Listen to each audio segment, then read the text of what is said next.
All right, ladies and gentlemen, today we have Adam Koós, who is the president and senior financial advisor of Libertas Wealth Management Group. And he is a certified financial planner and one of only 1,700 active chartered market technicians worldwide. A certified financial technician via the International Federation of Technical Analysts and a certified exit planner advisor. He's been named by Columbus Business First as one of their 20 people to know in finance, was a recipient of the 40 Under 40 Award, ranked by Investopedia as one of America's top 100 most influential advisors, and the winner of the coveted Better Business Bureau Torch Award for Ethics and Trust. Mr. Koós serves his clients as the president, senior financial advisor, and portfolio manager at Libertas Wealth Management Group, a fee-only fiduciary registered investment advisory firm located in Columbus, Ohio. Adam, we're so happy to have you this afternoon. The floor is yours. Awesome. Thank you so much. That was an incredible introduction. I appreciate it. All right. So I'm going to start right off the bat by saying I'm going to move pretty fast here. And we did confirm that everything here is being recorded. So even though I'm going to move really fast, I'm going to do that on purpose because I have a lot of content I want to cover. So if you want to watch back any of the material using the recorded version after the fact, once this is all over, you can always stop, rewind, rewatch. And of course, if we have time for questions at the end, we'll offer time for Q&A. And then you can always, of course, email me personally if you have any questions about anything at all. So let's jump into our agenda. First and foremost, we'll talk a little bit about probably one of the most important things when it comes to building portfolio models, and that is knowing your time frame. And then the second would be knowing the primary trend on that time frame. Second is the 3 ways to screen for potential buy candidates using relative strength. The next thing we're going to talk about is what I call the wonderful world of exit strategies or trapeze nets below our feet. We're going to talk about using relative strength ranking as a risk management tool, so as opposed to just exit strategies, using RS as an exit strategy itself. And then I have some closing comments and slides and things that I wanted to share just about the markets, building and running portfolio models, and risk management in general to close out. I start almost every presentation I do anytime with a quote because I collect quotes. I love them. And today, I think a perfect quote, especially in the middle of a bear market that we're living in today, is by Van Tharp. He's an author, a trading coach. He said, "A mistake is when you don't follow your rules. And if you don't have rules in trading, then everything you do was a mistake." And I stole this from the chart report, Patrick Dunawilla, so thanks for posting that. But this is a quote that I think should be on everybody's monitor, a post-it note near wherever you do your trading, or if you're a portfolio manager, I think you always have to remember this, that you have to have rules and you have to follow them. And if you don't have rules, you don't have a strategy. So let's get into the main material here and talk about time frame and trend. One of the people that I respect who probably does some of the best work on time frame is Brian Shannon of Alpha Trends. He's at alphatrends.net, but he, if you don't know your time frame, then you're going to be forever lost in the market. You can't trade over multiple time frames, but you need to understand multiple time frames. And you need to know, are you a trader or are you an investor first and foremost before you build any portfolio model? And if you're an investor, you might own an investment for years. But if you're a trader, by definition, you're either going to be a day trader, a swing trader, or a trend follower in one way, shape, or form. So as an example for different time frames, I'm just going to pick one stock here. This is Exelon Corp. In the case of a trend follower, in this case, a trend follower might look at weekly charts where every candlestick is 1 week. If it's a dark candlestick, that means, as Matthew Verdal says, it's a heavy candlestick, it closes at the bottom. If it's a empty candlestick, that means it's light, it's hollow, closes at the top. But anyway, point being here, this is a weekly chart of Exelon. It's in an uptrend, so a trend follower might look at this and say, this is a chart that I would follow. This is my time frame, maybe intermediate term. A trend follower might also look at daily charts. Maybe they're a little bit more nimble. They're looking at daily charts, intermediate term moving averages, like this moving average right here, which is a 21-day moving average. A little fast for me personally, good as a reference, but that might be another example. And then you have your swing trader. I mentioned Brian Shannon, one of the best, in my opinion, swing traders out there. You might use 15-minute charts where you're holding a position for 1 week, a matter of a couple days up to 3 or 4 weeks is all. But the bottom line is you have to pick a time frame that you're going to trade on and build your models from, and you need to stick with whatever that time frame is. So, to move on a little bit further here, your investor is probably going to buy and hold for the long term, weathering the storm, so to speak. So when I think of buy and hold, I think of strategic models, static models that stay in the market. When I think of traders, on the other hand, again, your day trader is going to hold positions for minutes to hours. Maybe they might even go to cash at the end of every day. Your swing trader might be days to weeks. Like I said, hold a position for a few days up to a few weeks, but they're also going to be really, really nimble. And then a trend follower is going to be somebody, and this is what I do. I manage both strategic and tactical models. Is going to be somebody who holds things weeks to months. They're going to be nimble but patient at the same time. So it's kind of in the middle between what we would call an investor and a trader. Again, I personally run both trend following and strategic models, and my time frame is intermediate. So I'm looking at, between 6 and 12 months is my time frame, just so everybody understands as we go through these things. Most of what I show you is going to have to do with an intermediate time frame. A couple of alerts, have a few of these slides like this. So you have to know what the primary trend is, because there's a difference between relative performance and absolute performance. Just because a stock, a sector, or an industry group is outperforming, it doesn't always mean it's going up. It could be the utility sector, which is maybe outperforming the S&P, but it's going down. In other words, it's the cleanest dirty laundry. So that's where trend following comes in. So if the primary trend is up or down, you got to figure that out first. So when we're looking at this chart right here, the S&P 500, and by the way, I built most of these charts last week, so they're a few days old. But you have to ask yourself, is the primary trend up or down here? We're looking at a 200-day moving average on the S&P.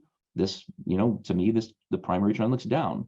I don't want to talk too much about RSI today, but I also have an indicator I was looking at here that tells me that while the primary trend is down, we're also seeing relatively strong momentum, or at least defensive momentum, that could indicate that maybe we could see a bottom in the near future. But the bottom line here, again, is once you know the primary trend, and whether the trend is up, down, or trendless, because there is a such thing as no trend, you can then dig deeper into other methods of technical analysis. Again, like this one on the bottom here, and looking at RSI and looking for different pieces of evidence. So in addition to trend, you can look for previous levels of interest. You might look at, ceilings of resistance or floors of support. And what I've drawn here are just a couple floors of support that go back to the 2020 highs here at the end of summer, beginning of fall, which could be a bottom that maybe the market would find. And if it breaks through that floor, perhaps the next best potential floor of support might be the COVID highs. And that would be another logical place for the market to top. So those are things that you could look for when you're looking at the market as a whole, before we even get into models or building a model. But the bottom line here is, if you know the trend of any investment, it can keep you out of a lot of trouble. I know Kathy Wood's gotten a lot of press here. I feel a little bad for her because she's done so well, but then she's done so poorly recently. But down 73%. If you understand the primary trend of any investment, again, you can avoid losing money like this, as opposed to just becoming married to an investment. Not just stocks. We looked at Kathy Wood, but here's the bond market here in the US, down over the last couple of years, 14% when I posted this chart. Here's corporate bonds, down 27.3. I thought that we all agreed in this country that bonds were safe. Turns out that's not the case anymore. So this last 2 years, corporate bonds have been pretty tough. And then understanding the trend can also get you and keep you invested in what I call the playoff teams, all while avoiding the rest. And when I say playoff teams, what I mean by that is that's what relative strength is all about. Relative strength to me is all about staying invested in the playoff teams and avoiding the rest. And what that means is we're never going to try and buy the Super Bowl winner or the national champion. It'd be nice, if we could pick the winner, but instead I'd rather buy all the playoff teams and know that I'm going to own the champion, but I'm also going to own a bunch of other teams as well that have done pretty darn well. And then I'm also going to avoid a lot of the stuff that hasn't done so well, as opposed to just diversifying across the board. In other words, we want to concentrate, not diversify, but concentrate our positions in the strongest stuff based on whatever your model rules happen to be. Here's another example, the commodity index. So this is something that obviously has been in a pretty strong uptrend here for quite a while. More recently, it's breaking down. We'll have to see if it holds support, but so far, it's been a pretty good long-term investment, call it intermediate-term investment. This is food and beverages, relatively strong. You can go back to 2021 and it's been flat since then, but on a relative basis, it's done better than most of your major market indices, such as the NASDAQ, Dow, and S&P. Here's energy. Obviously, energy has been, call it a beneficiary of the commodities markets and inflation, pulled back recently, but energy has been a good investment to own. It's been one of the playoff teams. Oil and gas, right along with energy, kind of goes without saying, also been a good investment. Dollar Tree, digging down into a couple individual stocks here. Dollar Tree has been one of the highest RS ranked stocks for, and again, the intermediate term for quite a while here. AstraZeneca, Again, relatively strong position to own. And then United Health Group, here's another one. So I just wanted to burn through a few charts here to show you that there's a huge difference between the teams that are, 1-15 to end the season, or not to mention call it 1-7 in the middle of the season, and the teams that are maybe have a winning record. And that's what we want to do, is we want to stay invested in those teams with a winning record. So how do we do that? Well, there's a few ways to do it. As the saying goes, there's a few ways to skin a cat. So one way you can do it is through using rate of change. So in software that I use, I have a rate of change that uses 26 weeks. It looks at the past 26 weeks rate of change, and then I break them into deciles. So what you might do is you might say, well, I want to buy the top 5 or 6 or 7 or 10 positions within that screen. And then the sell side we'll talk about a little bit later, but that's going to get you invested in the playoff teams. Now, one thing you want to watch out for is over concentration, because, as you can see here, you got energy, oil and gas, small cap energy, oil refiners, solar, a little bit different there, obviously, with solar, clean energy. But that top 4 is very highly correlated. So you want to make sure you don't get yourself into trouble by buying something that's, all correlated, or a portfolio that's fully correlated. But if you look over here at the right, it's pretty obvious to see what you shouldn't own. Right now, over the last 26 weeks, you can see here that this is based on last week's activity, that online retail, innovation, robotics, blockchain, Bitcoin, and cannabis have just been terrible investments to own. And all the studies that have been done in relative strength say that growth tends to beget more growth. And, so the investments that have performed well over the last, we'll call it 6 to 12 months, have a tendency to continue to perform well over the next 6 to 12 months. Now, the further out you go, 18 months, 24, 36, that starts to change quite a bit. But that's the whole point of staying invested in whatever the trend is, or in this case, with the playoff teams using relative strength. Here's another example using rate of change, except I'm looking at international investments. So here the top, we'll call it 6, the top decile in my inventory is Chile, Saudi Arabia, Brazil, Portugal, UAE, and Hong Kong, which on a relative basis have done better. But when you compare that to the US markets, they haven't performed as well. And a lot of that having to do with the US dollar, but that's beyond the scope of this presentation. Bottom line is, you're better off not staying away from international right now. And especially if you look at the bottom of the playoff teams here overseas, they have not done so well, obviously. So that's the first way to screen, is through rate of change. The second way to screen is using what's called point and figure charts. Most of you watching have probably heard of a point and figure chart. This one uses a 3-box reversal method. This is just the S&P 500 using a point and figure with 45-degree angles. I don't care so much about the chart today as much as I do about the matrix. So here's a point and figure matrix from Dorsey Wright. Their software, when you look at buy signals, we're taking time out of the equation. So if you're somebody who doesn't care so much about time, and you're more concerned about direct relative strength and price only, then you might want to look at a point and figure comparison. This is a matrix. So here you can see the top relatively strongest, or playoff teams, when it comes to PnF, or PnF Matrix, is your solar stocks, energy, lithium, genomics, and so on. The bottom ranked stocks, again, blockchain, top 50 growth stocks, IBD, uranium, cannabis, and junior gold miners. If I show you another matrix, this is fixed income. So this is bonds. The top 3 positions here. So short-term tips, we've got TBX and TBF. So in other words, the highest ranked, or the playoff teams for bonds, are actually short bonds, TBX and TBF, which are short 20s and short 10s. You go to the bottom of the bond matrix and you're looking at I bonds, government bonds, and so on. But again, when we talked earlier about relative performance versus absolute performance, we have to understand that just because an investment might be outperforming toward the top, like short-term treasuries here, doesn't mean it's actually doing well. It could be going down on an absolute basis. For example, TLT. This is the 20-year treasury bond, which is down, as of last week, it was down more than 31% over the last couple of years, which is not, something we would own in a growth portfolio, but excuse me, even our conservative clients, conservative investors, they're not going to want to be invested, at least they shouldn't want to be invested in something that's on a relative basis and an absolute basis going down, even if they've been taught their whole lives that bonds are safe. The third method we can use to screen for stocks or ETFs are what are called relative rotation graphs. This is from Julius de Campenaere. He invented this about, I could say, showed up on the Bloomberg terminal about 11 years ago, I believe it was. And Julius has just done a brilliant job of combining trend, velocity, and then we're able to study that information to determine what investments are weakening, what's strengthening. So if you look at this graph, what you're looking at is if a stock is in the upper left-hand quadrant, it's improving versus the market. The market's at the 0 point on the x-axis. If it's in the upper right quadrant, we're beating the market or leading. If it's down in the lower right quadrant, we're weakening versus the market, and the bottom left is lagging the market. If we go forward, this is an animated relative rotation graph of the stocks, 30 stocks in the Dow Jones Industrial Average. And what you can see, I did a 52-week animation here. So the date is in the upper left-hand corner, and you can see as time goes on, you can see that generally speaking, that these stocks all rotate, not all, but generally speaking, they rotate in a clockwise fashion.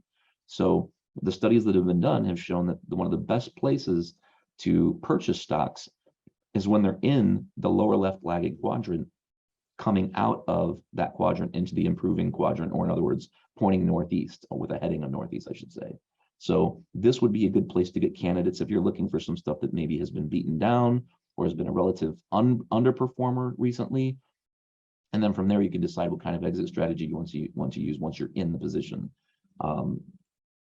Here's the same RRG concept, but this is the S&P, which is a problem because this is a really, really messy RRG because we're talking about more than 500 stocks. It'd be really, really difficult to kind of see, what it is we want to buy here. So what we can do to make our lives easier is we can use a filter. So I used Optima to create a filter for myself to show me only the stocks in the S&P 500 outside of 2 standard deviations, which is this circle right here. Because, if you want to buy outperformers, then the higher probability of an outperformer is going to be further away from center. And I only want to see arrows pointing northeast. In other words, arrows pointing toward the improving and leading quadrants. So this is as of last week.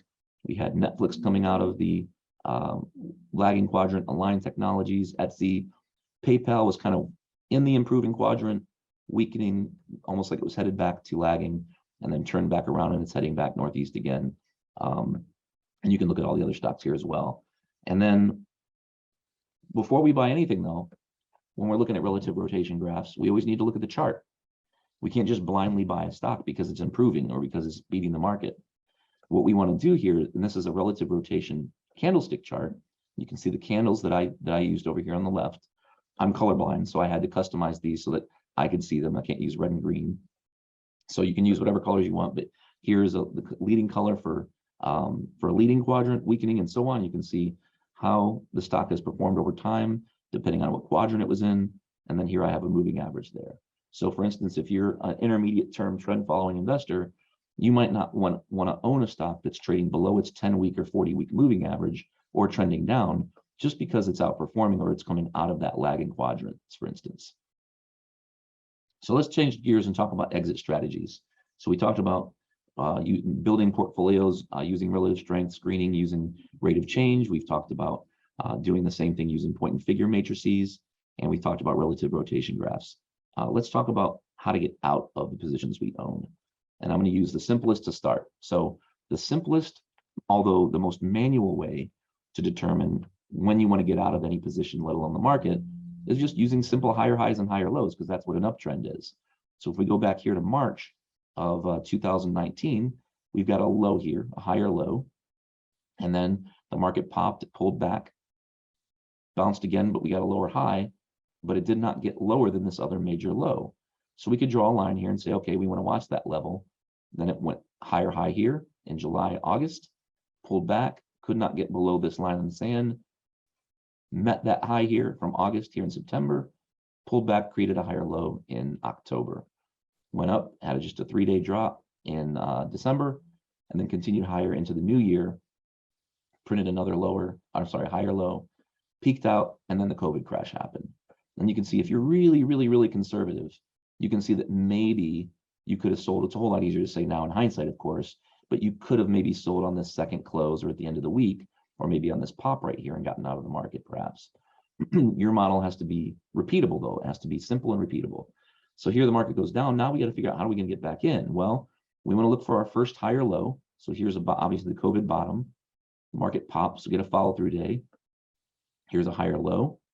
And now we've got a ceiling of potential resistance that the market breaks through. It continues higher. Well, it stops here, comes down, stops again. Now we've got another higher low we know about in hindsight. So that could be our next line in the sand. Breaks through again that area, which is in June, by the way. And this is when most trend followers probably started getting heavily, if not 100% back into the market, by the way. And then from there, you can see kind of how this plays out. And then if I go forward into the present day, you can see here we are in July. You can draw lines in the sand at every higher low. And then you've got here at the beginning of 2022, this breakdown. And then the market just couldn't seem to get back above on the S&P 500. It couldn't get back above 4,600. Then it fell and broke through the 4,100 level. And then we just have a series of lower highs and lower lows. So what we're looking at right now at this instance actually is we're looking to see, okay, we got a higher low in the short term here. We have an equal high just this past week, but can we get a higher low and a breakout to start challenging this downtrend that we've been in, this bear market? So that's the simple stuff. Now, when it comes to stop losses, we can get a little bit, I hate to call it more complicated because I feel like drawing manual trends is already, or I'm sorry, drawing manual horizontal levels of support and resistance is subjective, first of all. And it's also very, very manual. You know, you have to keep track of it. And in real time, it can, again, be very subjective. So one of the things you can use is something called a Chandelier Stop. I'm using stockcharts.com here because it's free. Anybody can use it. You don't have to have a subscription, unlike Optima or Dorsey Wright, for instance, which I showed earlier. So you can see here, if you go down on the bottom pane of stockcharts.com, you pull up any stock you want. I pulled up the market here, the S&P 500. You can just go down to overlays, change it to chandelier exits, and then from here you can change your parameters to whatever you want. And you can see how the chandelier exit will rise with the price of the stock and it'll fall with the price of the stock. And it just stays a certain distance away from wherever the stock's highs and lows are. And so you can see that sometimes it can get you out at good times, other times it might be a head fake. And I guess that's another lesson we need to always be cognizant of in trend following and trading for that matter, is that there's going to be whipsaws. And whipsaws meaning there's going to be times when you sell, but then you have to turn around and pay higher prices to get back in. And that's just the consequence of trying to avoid larger losses. You can't get emotional about this stuff. Another way, and I feel like this is even simpler than Chandelier stops. This is one of the stops that I like to use, is just a 40-week moving average using a weekly chart. So what you're looking at here is the S&P 500 with a weekly chart. If we go back in time, you can see it would have kept you in the market for the most part during that early part of 18. And then it would have been out here in October, call it fourth quarter of 18. Into 2019, however, you would have missed a lot of the upside because again, you can't curve fit here. You can't make this perfect. There's no such thing as changing time frames, unless you have a time machine, of course, but you can't change time frames over and over again because you don't have hindsight at your disposal. So here we would have, purchased at the same or roughly higher level than where we sold, and that's if you didn't count these whipsaws. Then you can see here there's one close below the 40-week here, which might have gotten you into trouble because obviously the next week was a big hollow positive candlestick. And then COVID, you got those big drops because the weekly candles are obviously going to be bigger than your daily candles because we're looking at a slower time frame. But again, you go current day, 2022. If you're using a 40-week moving average, it's kind of like the same math as the 200-day moving average, by the way. Then, as I can't remember who said this quote, but somebody said, nothing good happens below the 200-day moving average, which is, again, the same as the 40-week moving average. If you're a little bit more nimble, then perhaps you might look at the 10-week moving average. It's a lot faster. As you can see here, it's going to be tighter to price, but you're also going to get more whipsaws. You're going to be doing more getting out and getting in, which could create more situations where, again, here, you're buying high and you're selling low again. So that can create issues. But long-term, it can work out for you as long as you have a good set of rules. And again, so important you stick to those rules. Here's a 40-week moving average showing you the 2007, 8, 9 Great Recession mortgage crisis. Drop was almost 58% on a daily range. And again, this would have gotten you out of a lot of trouble if this was one of your filters. This is a 10-month moving average. So this is really, really slow. This is a super, super slow moving average. Every candlestick is 1 month. And I believe it was Meb Faber who made this famous. But if the market is below the 10-month, the general rule here is you would not be in the market. So here a few months ago, you'd have gotten out, paid higher prices to get back in, then you'd pay lower, then you'd have to sell at lower prices again, but you'd be out right now in a trend following model, that is. And then I'm not going to spend too much time on this, but the next exit strategy you could use, it's a lot more complicated, much more advanced traders, advanced investors, take some calculation and good software, is something called an average true range stop, or ATR stop for short. I've included the Optima code for the ATR. This is a 5 ATR 20. Actually, this is 8 ATR 20, but you could use 5 instead of 8. But what you're looking at on the chart here is a 5 ATR 20 stop. This is the math, which we're not going to go over that at all. But the average true range just gets rid of the gaps in historical price. So what this does is it looks at the average true range, and then we're looking at how many ATRs, how many average true ranges away from price do we want to be, in this case, 5 on the chart, 8 in the code. And then when it falls below that level, perhaps that's where you stop out. Here's some other examples. Ford Motor Company. Here's what a 5 ATR 20 stop looks like on Ford. And you can see how it falls with the stock price over time. Here's the same thing. This is with ARK. This is with Kathy Wood's ARK Innovation ETF, an ATR stop. This is 5 ATR 20. Would have gotten you out of a lot of trouble. And then we're back to moving averages again. This time I used a 200-day moving average. This is the ARK Innovation ETF, just using a 200-day moving average, and that's it. Pretty simple, but effective. Let's change gears again. I got to keep moving fast because we're closing in on the end, but I want to go over using ranking as a risk management tool. What I mean by that is instead of or in addition to using stop losses, you can actually use ranking as a way to stop out of positions. And here's how that works. Using a rate of change screen, what we could say hypothetically, this is the NASDAQ 100 ranked using a 26-week rate of change and then broken down into deciles. We could buy the top 14 stocks in that screen. And then what we could do is we could sell them when they fall below the 6th decile. So in other words, in this case, it'd be if they're performing outside the top 40%, that could be our sell signal. So instead of having a line in the sand, like a trend following moving average or ATR stop, we could just simply have a ranking system. If you want to be even more conservative, you could use the ranking system plus a moving average so that you're staying invested in the playoff teams, while at the same time, if you don't want to be in something that's on an absolute basis going down, you could stop out that way. Here is staying invested in the playoff teams using a point and figure matrix. This is a point and figure matrix looking at all 30 of the Dow components. The top 5 stocks are United Healthcare, Travelers, Chevron, Coke, and Apple. We could own those top 5. And then what we could do is we could sell any one of those investments when they fall below the 50th percentile. So we could say if it falls below 15 to number 16, we're out. And again, you could also add another filter if you wanted to be more conservative. And you could say, if it falls below the 40-week moving average at the end of the week, then I'm out. I think I already said this, so this is redundant, but you can combine ranking and stops, like I just said, combining a ranking system that allows you to stop out of your positions in your portfolio on a relative basis with a trend following system that protects against absolute return and creates additional defense in terms of risk management. So for instance, United Healthcare is a top ranked investment in that Dow, that point and figure Dow matrix I just showed you. So here we are, United Healthcare, top of the matrix. And right now, here's your, and there's a 200-day moving average.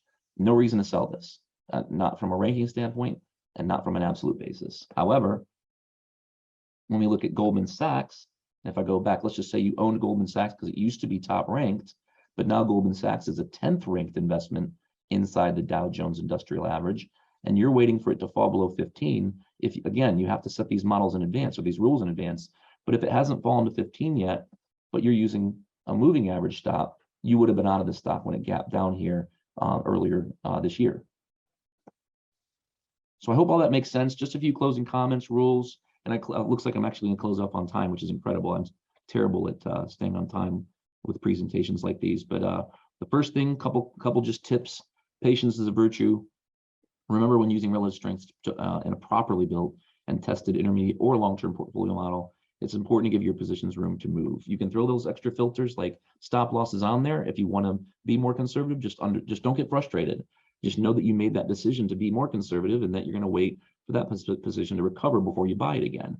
Or you can just not sell it and you can stay with what's strongest, and that's going to work too. And I guess that's the point here, is that all of these strategies will work over time. They're just not all going to work all the time. Next tip here is there's no magic pill. You can't have it all. There is no portfolio management strategy, tool, indicator, or model that will miss all the downside while capturing all the upside. That should go without saying. And I think we all know that, but sometimes we don't all act like it, if that makes sense. Never ever curve fit. This is huge. When you're testing a model, when you're building a model and testing it, implementing any changes in order to make historical performance appear perfect is only going to work in the future if you're lucky. And that's it. Otherwise, it's just not going to work, because you cannot curve fit. You can't make history looking at moving averages and ATRs and say, well, I've picked the perfect ATR based on the last 3 years, and I'm going to start using it going forward. What's going to happen is you're just going to get frustrated. You got to follow the rules. Again, we started with that in mind. We're going to end with that. So if you build a robust portfolio model, whether it implements additional risk management measures such as trend following, for instance, or not, you must take the trades, ignore the whipsaws, and you got to trust the model you built. If you want to update that model once a year, twice a year, there's nothing wrong with that. In fact, it's advised to tweak your model, but you're not looking for huge changes. You're looking to tweak it and improve it in small ways, understanding that at a certain point, you're going to hit a plateau, and there's not going to be much you can do to make it better. None of us have a time machine. And then if your model doesn't work, either it was built using flawed research, the strategy is not robust enough, or you're not following the rules. So a robust portfolio model will work over time, and if it doesn't, it almost always is due to emotion and user error. So it's not technical analysis that doesn't work. It's usually the individual using the strategy. So again, I'm finishing with the quote of the day. A mistake is when you don't follow your rules, and if you don't have rules in trading, everything you do is going to be a mistake. Van Tharp. Last couple slides real quick here. Always be learning. I know I am a student of continuing education. For those that are interested, this is the research that I subscribe to. I'm not going to talk about all of it. It's here in case you want to take a screenshot or look back on the recording and you want to check out these pieces of research yourself. They're all wonderful. And then these are all my friends and people I respect on Twitter. I feel like in certain industries, there's a lot of egos, but in the technical analysis and trading industry and the portfolio management industry, it just seems to be that while there may be egos, everybody's willing to share their secrets. So people are, when you go to, for instance, a CMT conference, and we're hanging out with a bunch of other chartered market technicians, it's funny how we all tend to just share our mistakes first before we do our successes. So if you're interested in Twitter and following any of these people, they'd be good people to follow. So I'm going to end with that. If you have questions, I'll bring the slide right back here, but I always like to end all of my presentations with the same Chinese proverb, and it goes like this: if you know, but you don't act, then you don't know. So all I'm suggesting is now you know. So I hope you enjoyed the presentation. Here's all my disclosures that I need to make sure I put up here. And then I'll put the Q&A or the contact screen up now. And then if there's any questions, I'm happy to take them. All right, Adam, thank you very much. Very informative presentation. We are over time now, but thanks for our attendees, and we've got more content coming up.